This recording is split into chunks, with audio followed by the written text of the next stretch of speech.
اسلام آباد کے علاقے ترکہ کلاں میں امام بارگاہ میں ہونے والے خودکش دھماکے کی تحقیقات میں اہم پیش رفت ہوئی ہے۔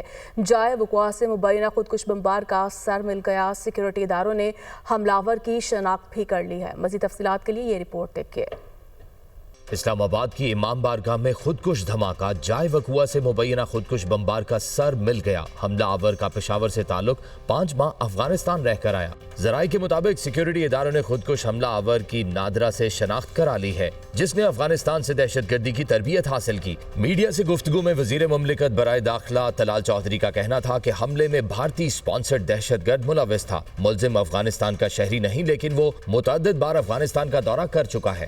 دہشت گردی کا جو واقعہ ہے یہ بھی دوسرے پاکستان میں ہونے والے دہشت گردی کے جو واقعات ہیں انہی سے مشابہت رکھتا ہے۔ ہمارے پاس شواہد ہیں کہ 3 گنا انویسٹمنٹ انڈیا نے بڑھائی ہے۔ یہاں پر یہ دھماکے کرنے والے اللہ کی راہ میں نہیں کر رہے، ڈالرز پہ کر رہے ہیں۔ جس دہشت گرد نے خودکش دھماکہ کیا اس کے بارے میں معلومات مل چکی ہیں۔ وہ افغان شہری تو نہیں، لیکن اس کا ٹریول کتنی دفعہ افغانستان ہوا ہے وہ معلومات اس کے جسم کے باقی حصے جو ہیں اس کے فورینزک کے بعد ہمارے پاس آ چکی ہیں۔